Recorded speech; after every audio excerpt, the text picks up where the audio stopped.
अवधूत चिंतन श्री गुरुदेव दत्त सर्वांना श्री स्वामी समर्थ। स्वामींच्या चरणी एवढीच प्रार्थना करते की स्वामी कृपेने आपल्या मनातील सर्व चांगल्या इच्छा लवकरात लवकर पूर्ण होत आणि आजच्या एका नवीन आणि सुंदर विषयाला सुरुवात करते।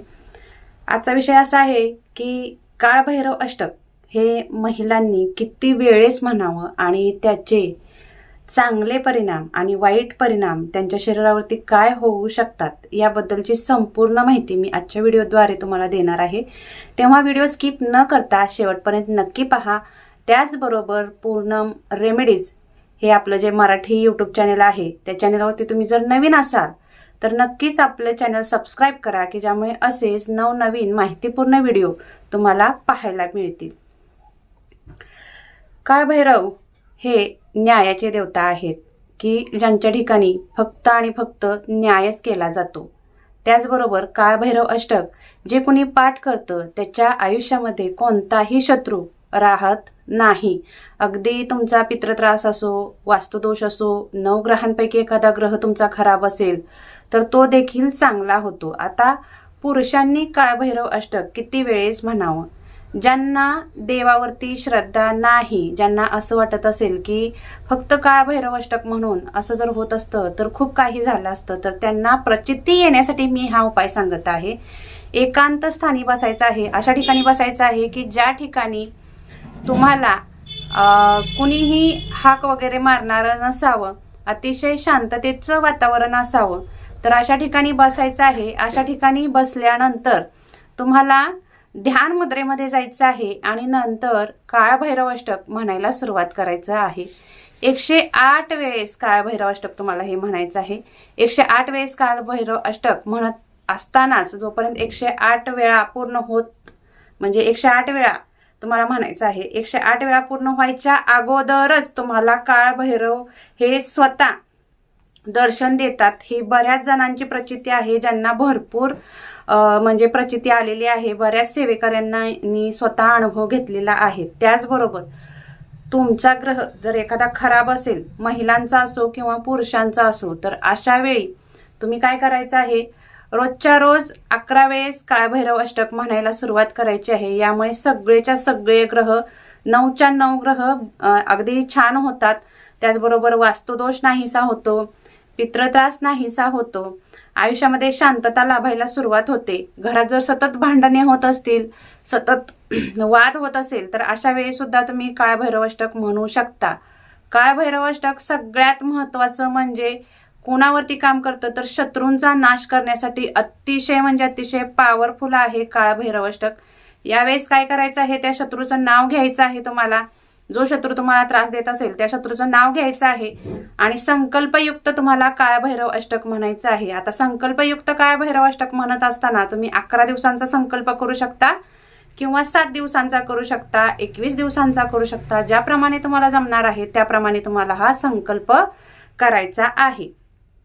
त्याचबरोबर असा संकल्प करायचा आहे की अमुक अमुक शत्रू आहे आणि तो जो मला त्रास देत आहे तो पूर्णपणे त्रास हा नाहीसा व्हावा। असं अजिबात म्हणायचं नाही की तो आमचं वाईट चिंतो म्हटल्यानंतर त्याचं सुद्धा वाईट झालं पाहिजे असं देवाकडे मागणी करायची नाही। अशी कोणतीही निरर्थक मागणी जी आहे तुमची, ज्याला अर्थच नाही, अशी मागणी काळभैरव हे पूर्ण करत नाहीत। काळभैरव हे फक्त आणि फक्त न्यायप्रिय देवता आहेत, जे तुम्हाला न्याय मिळवून देण्यासाठी अतिशय उपयुक्त ठरतात। तर त्याच्यासाठी काय करायचं आहे, त्या शत्रूचं नाव घ्यायचं की अमुक अमुक माझा शत्रू आहे आणि तो अशा प्रकारे मला त्रास देत आहे, त्यामुळे त्याचा जो त्रास आहे तो पूर्णपणे नाहीसा व्हावा। याच्यासाठी मी तुमची 7 दिवसांची काळभैरव अष्टकाची सेवा एका दिवसात 11 वेळेस अशाप्रमाणे मी तुमची सेवा 7 दिवस करणार आहे किंवा 11 दिवस करणार आहे, 21 दिवस करणार आहे। अशा पद्धतीने तुम्ही तो संकल्प करायचा आहे।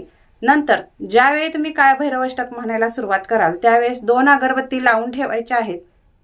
काळभैरव अष्टक तुमचं म्हणून झालं की त्या अगरबत्त्यांची जी विभूती असते ती एका डबीमध्ये साठवून ठेवायची आहे आणि दररोज आपल्या कपाळाला लावायला सुरुवात करायची आहे। यामुळे शत्रूंचा नायनाट होतो, तुमच्या आयुष्यामध्ये एकही शत्रू नावालाही उरत नाही।